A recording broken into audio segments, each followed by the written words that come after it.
Culip, ngapain sih kita ke tempat seperti ini? Soalnya aku dengar Raja Iblis telah mengutus pasukannya yang bernama Akwar. Akwar? Setan yang suka mengajak manusia dalam perzinahan itu. Yups, makanya kita patroli, cari muda-mudi yang sedang pacaran di sekitar sini. Pulang yuk, udah malam nih. Ya udah yuk. Yaelah, belum ngapa-ngapain udah mau pulang aja. Rugi dong. Ayo, kok malah bengong? Bentar. Lihat tuh, dia begitu cantik, menawan, dan menggoda. Mumpung lagi sepi nih, lu dekap dia, lu manjain dia, dan lu nikmatin bersama. Tapi aku masih kangen sama kamu. Kita senang-senang dulu ya. Tapi nggak usah banyak tapi, Mbak. Kalian saling cinta kan? Nikmatin aja. iya deh. Bentar lagi mereka bakal Kalian, yuk Culap, kita ajar dia. Jangan kasih ampun. Astagfirullah, untung kita datang. Kalau enggak, iya, aku benar-benar khilaf. Tiba-tiba aja aku tidak bisa menahan hasratku. Aku juga menyesal. Kenapa aku pasrah gitu aja? Nih aku kasih tahu, dengan kalian berduaan seperti ini, itu sama saja kalian sudah berusaha mendekati zina, dan itu dosa. Benar. Dan saat kalian sudah dekat dengan zina, setan akan lebih mudah dan leluasa menjerumuskannya. Astagfirullah. Jadi gimana sekarang? Tobat dan putus. Putus? Jangan dong. Kenapa? Kamu keberatan? Kalau kamu punya nyali, jangan ajak ketemuan anaknya dong, tapi ajak ketemuan sama orang tuanya. Iya, bener tuh. Enggak, takut. Ya udah deh, putus aja. Aduh, Katanya sudah mati, giliran diajak sakit. Hai orang-orang yang beriman, peliharalah dirimu dan keluargamu dari api neraka yang bahan bakarnya adalah manusia dan batu.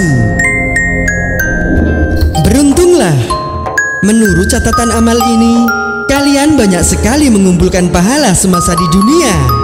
Kalian senantiasa rajin beribadah dan enggan melakukan kemaksiatan juga dosa-dosa. Celakalah, catatan amalmu dipenuhi dengan banyak dosa. Kamu sama sekali tidak pernah beribadah dan suka bermaksiat semasa di dunia. Jadi apa balasan yang akan kami dapatkan? Iya, benar. Surga. Itu seharusnya. Alhamdulillah. Jadi apa balasan yang akan aku dapatkan? Neraka. Neraka. Ya, kamu akan merasakan azab yang dahsyat di sana. Tidak, aku tidak mau. Aku akan mengantar kalian ke surga. Selama tidak ada perkara lain yang memberatkannya, maka kalian bisa memasukinya. Oh, tenang aja. Selain ahli ibadah, kita juga tidak punya masalah kok ketika di dunia. Iya, kita juga rajin sedekah kok, dan tidak pernah memusuhi tetangga. Baiklah, mari aku antar kalian berdua.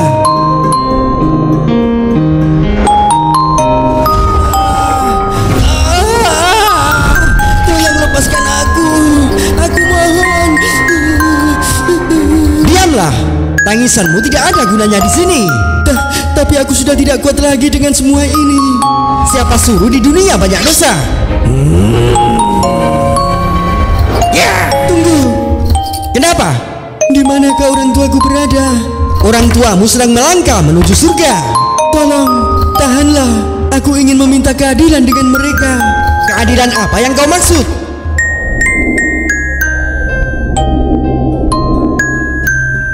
Nah, sekarang kita sudah dekat dengan surga.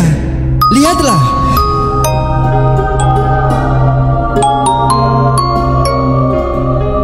Wah, megah sekali ya Pak. Aku benar-benar gak sabar deh, pengen menikmati kemewahan di dalam sana. Kalau aku sih gak sabar, pengen ketemu bidadari-bidadari cantik di dalam sana. Bapak, Bercanda Bu, bercanda. Baiklah, apakah kalian sudah siap memasukinya? Yuk Bu, yuk. iya Pak, ayo. Tunggu. Jono? Ya, aku adalah anakmu. Kenapa kamu menghalangi kami, Jono? Bagaimana bisa kalian berdua akan masuk surga, sedangkan aku disiksa di neraka? Ya tentu bisa lah. Karena bapak dan ibu selalu taat beribadah semasa di dunia, sedangkan kamu malas beribadah. Ya, tapi kenapa kalian membiarkanku? Membiarkan bagaimana maksudnya? Sejak kecil kalian tidak mendukungku untuk mengerti agama. Ketika aku bolos sekolah, kalian tidak menegurnya. Saat aku tidak pergi mengaji, kalian pun tidak peduli. Kalian juga tidak pernah mengajakku beribadah. Saat waktu sholat tiba, kalian bergegas berjamaah. Tapi aku sedang sibuk bermain, kalian biarkan saja. Dan bahkan kalian juga tidak pernah mencegahku. Ketika aku bermaksiat di dunia, melihatku mabuk di jalan tidak kalian tahan. Melihatku berbuat kekacauan tidak kalian hiraukan. Sekarang aku dimasukkan ke dalam neraka dan disiksa. Kenapa hanya aku yang menerima akibatnya? Padahal aku adalah tanggung jawab kalian berdua. Aku tidak mau disiksa sendirian di neraka. Apakah yang dia katakan itu benar? Benar. Baiklah, jika begitu serahkan mereka padaku. Bawalah mereka. Ya, Tidak, jangan. aku tidak Kamu mau. tidak mau, Tolong jangan. jangan. Ini akibatnya jika kalian tidak mendidik anak ke jalan Allah.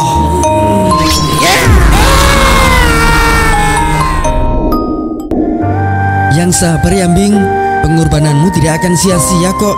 Yakinlah kamu pasti akan dimuliakan oleh Allah. Jadi kamu harus ikhlas dikurbankan. Kayaknya si Jono tuh. Ngapain dia? Jono? Agus? Aku tahu kamu jomblo, Jono. Dan jomblo itu memang menyedihkan. Tapi kamu jangan frustasi gitu dong. Masa cuma gara-gara gak ada cewek yang bisa diajak jalan, sekarang kamu jalan sama kambing? Ye, ngaco aja. Ini tuh kambing mau tak antarin ke panitia kurban. Oh, kirain. Hehehe. Jadi kamu mau menunaikan ibadah kurban? Insya Allah. Tapi kan kamu belum diakekoi sama bapakmu. Emang gak boleh? Kayaknya sih harus didahulukan akeko deh sebelum ikutan kurban. Gitu ya? Berarti aku bawa pulang lagi nih kambingnya. Iya, daripada kurbanmu sia-sia.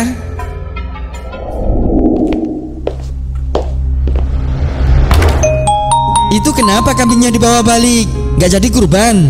Gak jadi, soalnya aku belum akikoh, jadi gak bisa kurban. Gini ya, antara akikoh dan kurban itu adalah jenis ibadah yang berbeda dan tidak saling mengikat satu sama lainnya. Maksudnya, akikoh tidak menjadi syarat sahnya kurban. Sebaliknya kurban juga tidak menjadi syarat sahnya akikoh. Oh begitu, jadi tidak masalah ya? Benar, mau akikoh dulu boleh, mau kurban dulu juga boleh, atau sekalian ikut dua-duanya, tambah boleh. Tapi kalau dananya cuma cukup buat satu sembelian aja, baiknya didahulukan yang mana? Ya tergantung sih. Kok tergantung? Misal ini kan momennya sudah mendekati kurban, maka bisa didahulukan ikut kurbannya. Karena ibadah kurban kan waktunya terbatas, di 10 sampai 13 Dzulhijjah saja. Iya juga ya. Sedangkan akikoh waktunya bisa kapan saja. Yups, beda lagi kalau momen kurbannya masih lama, maka bisa didahuluin buat akikoh. Takutnya kalau nunggu kurban tiba, keburu habis tuh uang jatah hewannya. Oke. Tapi kalau misalnya digabung gitu bisa nggak? Satu sembelian dibuat kurban sama akikoh. Nah soal itu, ada sebagian ulama yang berpendapat bisa, sedangkan sebagian ulama lainnya berpendapat tidak bisa menggabungkan satu sembelian untuk diniatkan kurban dan akikoh. Jadi gimana baiknya mensikapinya? Semua pendapat baik, tapi untuk sikap kehati-hatian sebaiknya dipisah atau tidak digabungkan. Jadi lakukan sembelian sendiri untuk ibadah kurban dan sembelian lainnya untuk ibadah akikoh. Oke, siap. Jadi aku ikut kurban dulu aja deh sekarang. Semoga besok-besok ada rezeki lagi buat akikohnya. Nah gitu dong, cakep.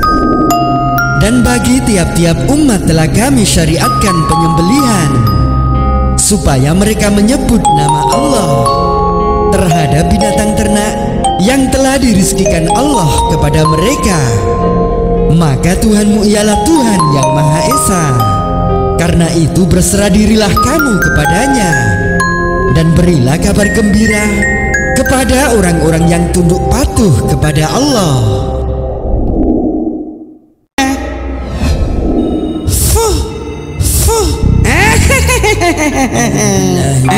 Kok nggak ada reaksi? Bismillahirrahmanirrahim. Biasanya setan itu suka membuat orang ragu-ragu antara wudhunya batal atau tidak dengan cara meniup-niup bagian belakang. Jika merasakan demikian, abaikan saja. Benar, kecuali jika abang yakin sekali dengan buang angin, misal mendengar suaranya atau mencium baunya.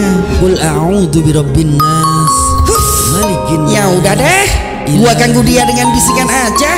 Syarril waswasil khannas. Waduh, kok muncul penghalang? Ketika abang hendak sholat, setan sudah bersiap mengganggu abang. Untuk menepis kekhawatiran tersebut, abang bisa minta perlindungan kepada Allah. Yups, misalnya dengan membaca surat An-Nas. Dengan begitu setan tidak akan mudah mendekati abang. Allahu Akbar. Kalau gini gua nggak bisa bisikin dia dong. Ya udah deh, gua teriakin aja dari jauh. Supri, gimana hutang lo sama Ko Along? Lo jangan diem aja Supri, pikirin caranya. Ayo. A'udzubillahi minasyaitonirrajim. Jika setan tetap mencoba menggoda abang dalam sholat, maka abang bisa mengusirnya dengan bertawud dan meludah ke kiri 3 kali. Benar, tapi meludah ringan aja. Jangan sampai mengganggu orang di sebelah abang, atau jangan sampai mengotori tempat sholat. Cukup meniupkan udara yang mengandung sedikit air ludah. Oke, siap. Itu adalah setan. Ia disebut dengan khinzir. Jika engkau merasa diganggu, mintalah perlindungan kepada Allah dari setan tersebut. Kemudian meludahlah ke sebelah kirimu sebanyak 3 kali.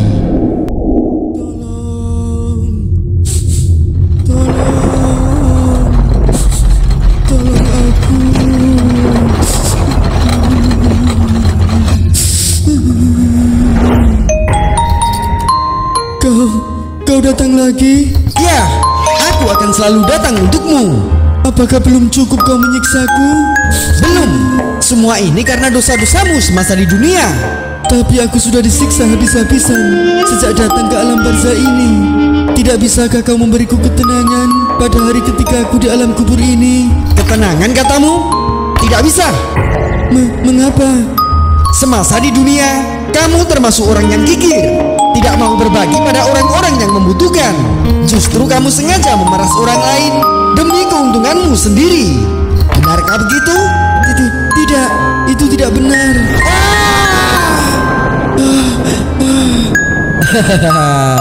Lumayan dapat banyak uang hari ini. Kasihan bagi sedekah saya belum makan.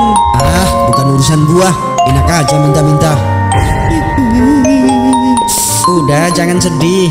Ini buat kamu, Dek. Makasih, sini buat gua aja. Kamu bisa berbohong ketika di dunia, tapi tidak setelah meninggalkannya. Jadi apakah kamu mengakuinya? Iya, aku enggan bersedekah dan justru suka memalak orang di sekitarku. Apa yang akan kau lakukan? Jangan. Bukankah kamu tidak mau berbagi dan suka memeras orang lain itu demi mengenyangkan perutmu?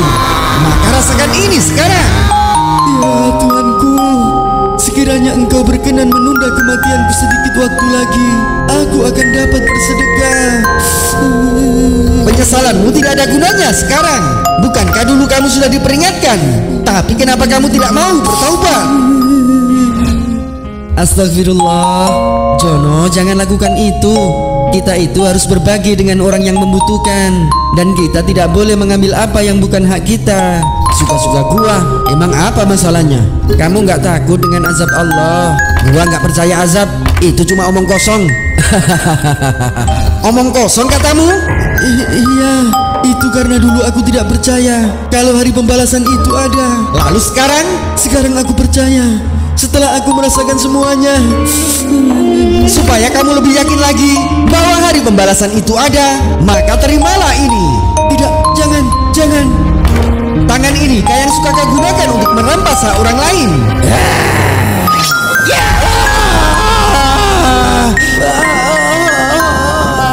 Ya Tuhan kami telah melihat dan mendengar, maka kembalikanlah kami ke dunia. Niscaya kami akan mengerjakan kebajikan. Kebajikan kamu bilang?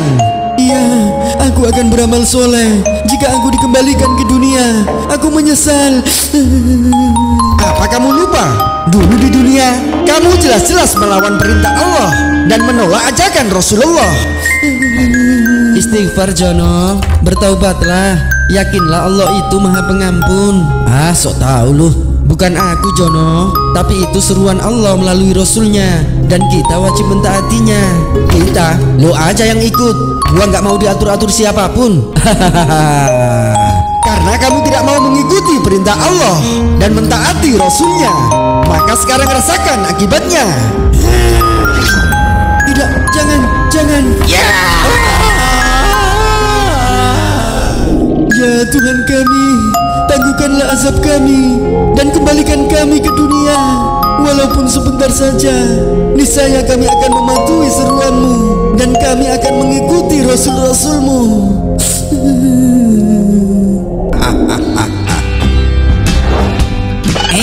Tunggu. Lihat itu. Agus, ngapain dia di situ? Wah, pasti lagi maling motor tuh. Masa iya dia maling? Enggak. Si Agus kan anak baik-baik. Alah, paling baiknya cuma di depan orang aja. Itu buktinya. Iya juga sih. Terus gua mesti ngapain nih? Lu foto aja dia, terus lu sebarin beritanya ke semua warga, biar tahu rasa dia. Bener juga ya.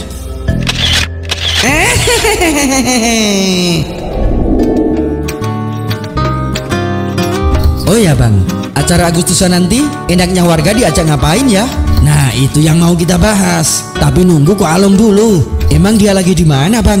Masih di konternya paling? Bentar. Waduh. Kenapa bang?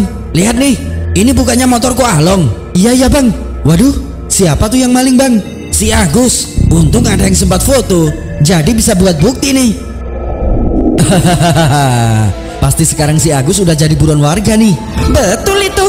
Makanya lu share sebanyak-banyaknya, biar cepat nyebar beritanya. Astagfirullah, Agus. Astagfirullah, Agus. Astagfirullah. Culip, lihat nih. Waduh, yuk OTW. Kamu kan yang maling motornya Ko Along. Ayo ngaku kamu. Enggak bang, sumpah aku nggak maling. Sebaiknya kamu jujur Gus. Di mana motornya sekarang? Kasihan Ko Along. Beneran, aku nggak tahu bang. Oe, nih ada apa? Nih yang maling motor Ko Along. Udah ketangkap nih si Agus. Bang Supri, tapi itu motornya. Oe, kok Ko Along masih bisa bawa motor? Bukannya hilang kok? Ayah, nggak ada yang maling motor Oe ya. Lah terus beritanya yang nyebar kalau si Agus maling motor Ko Along itu? Iya, ini buktinya. Ayah, tadi itu motor Oe mogok karena nggak kuat dolong, jadi Oe minta tolong si Agus bawa ke bengkel. Mungkin karena ada orang lihat dikira maling, terus asal foto aja dan disebalin gitu. Walah, begitu ternyata. Emang siapa sih bang yang asal nyebarin berita bohong ini? Jadi ini ulah kamu Jono? Iya, emang ada yang salah? Dengar, menyebarkan berita tanpa tahu kebenarannya itu termasuk kategori fitnah, dan itu dilarang dalam agama karena termasuk dosa besar dan azabnya juga sangat menyakitkan. Serius? Ya, kelak di akhirat orang-orang yang suka menyebarkan berita bohong atau hoax itu akan dirobek-robek mulutnya. Semakin luas berita bohong itu tersebar, maka semakin sadis pula robekan mulutnya. Astagfirullah, jadi begitu ya? Benar. Makanya lain kali jangan sembarangan membuat atau menyebarkan berita. Iya, aku juga nggak tahu kenapa bisa kepikiran kalau si Agus itu maling motor dan tiba-tiba juga ingin menyebarkannya. Ini pasti ulah si Masud. Masud? Siapa dia? Dia adalah anak buah Raja Iblis, setan yang tugasnya menghasut manusia agar mudah membuat berita bohong dan menyebarkannya. Udah culap, yuk kita langsung gerbek aja ke markasnya, biar nggak bikin ulah terus dia. Oke? Hai orang-orang yang beriman, jika datang kepadamu orang fasik membawa suatu berita, maka periksalah dengan teliti agar kamu tidak menimpakan suatu musibah kepada suatu kaum tanpa mengetahui keadaannya, yang menyebabkan kamu menyesal atas perbuatanmu itu.